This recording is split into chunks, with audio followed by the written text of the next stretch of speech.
Bismillahirrahmanirrahim. Assalamualaikum warahmatullahi wabarakatuh. Salam perubahan. Sahabat semua, di nasionaltempo.co.id ada judul yang lucu sekali. Pak Wapres Amin mengajak kepada seluruh ulama untuk tidak terjebak pada kekuasaan. Ia meminta ulama lebih mengutamakan perbaikan akhlak. Pak Wapres Amin kemana aja ya?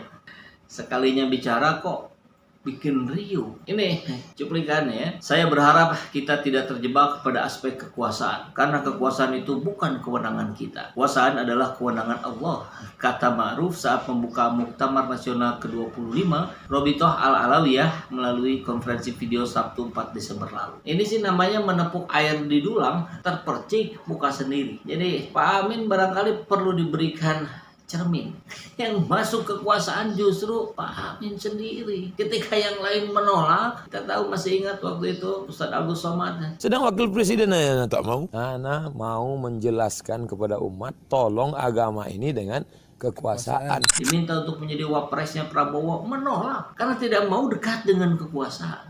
Pak Amin sendiri bilang jangan terlalu dalam, jangan terlalu masuk pada kekuasaan, tapi Bapak sendiri ada di pucuk kekuasaan. Apa yang harus kita dengar? Kita simak deh videonya ya. Pada kesempatan ini saya ingin mengajak kita semua, terutama para ulama, para warasatul anbiya, karena al-ulama adalah warasatul anbiya, untuk fokus pada tugas-tugas yang diwariskan oleh Rasulullah sallallahu alaihi wasallam sebagai tugas nabawiyah, yang oleh Nabi Allah Shu'aib dikatakan sebagai tugas islahiyah, yang oleh beliau dikatakan in uridu illa al-islah wa ma taufiqi illa billah.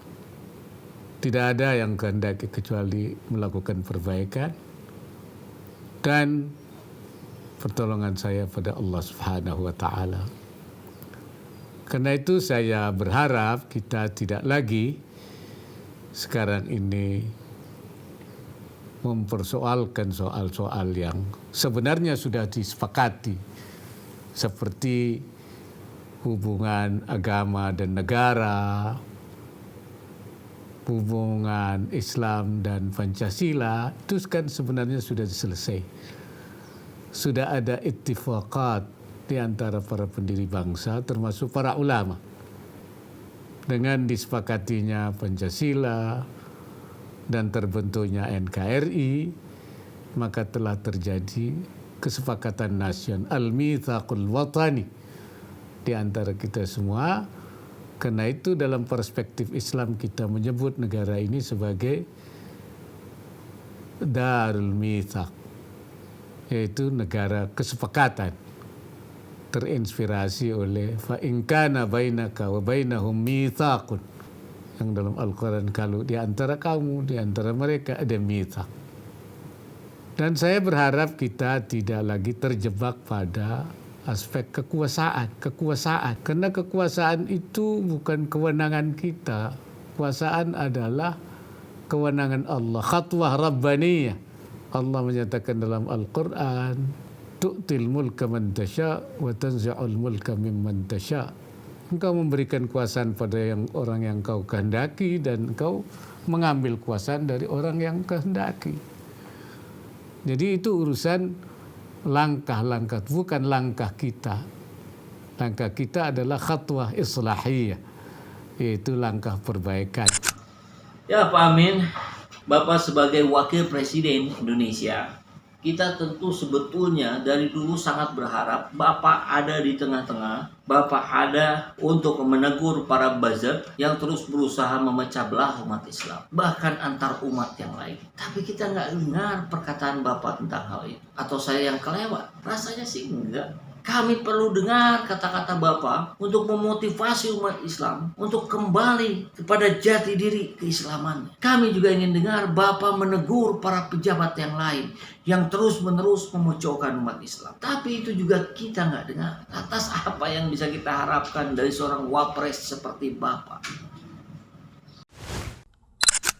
Sahabat semua, tentu kita masih ingat peristiwa 212 yang menyatukan berbagai komponen, berbagai elemen menjadi satu suara, menjadi satu perjuangan. Lalu siapakah sosok pemersatunya?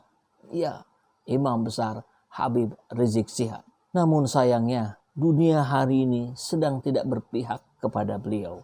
Mara bahaya dan kesulitan terus-menerus bertubi-tubi datang kepadanya. Dan demi untuk mengingat peristiwa besar tersebut dan terus-menerus mengingatkan kita untuk mendoakan beliau, maka channel Saiful Zaman ini memutuskan untuk membuat kaos IBHRS yang menggunakan bahan yang terbaik sekelas distro untuk kita dedikasikan mendoakan terus-menerus IBHRS. Tidak sampai di situ, sebagian dari hasil penjualan kaos ini juga akan kita salurkan pada lembaga-lembaga Islam yang terus-menerus memperjuangkan akidahnya, yang terus memperjuangkan persatuan umat Islam di Indonesia. Di luar itu, saya juga menawarkan buku-buku karya saya sendiri, buku My Hijrah Journey, panduan kita untuk melakukan proses berhijrah, dan novel yang membahas tentang proses kita berhijrah. Dari situ kita bisa mendapatkan inspirasi untuk lebih menguatkan keimanan, untuk lebih meneguhkan keyakinan kita. Dan 2 buku itu bisa didapatkan hanya dengan menambahkan 25.000 saja. Sehingga sahabat semua bisa menghemat lebih dari 100.000, dan di titik itu pula kita bisa sama-sama memberikan donasi untuk lembaga-lembaga Islam yang membutuhkannya hari ini. Apabila sahabat semua tertarik untuk membeli kaos ini dan sekaligus paket buku dari saya, sahabat semua bisa memesannya melalui nomor yang ada di sini. Insya Allah dengan sahabat semua membeli produk ini, sahabat telah membantu perjuangan kami dan juga sekaligus membantu perjuangan sahabat lain yang sama-sama sedang berjuang menegakkan kalimat Allah di Indonesia ini.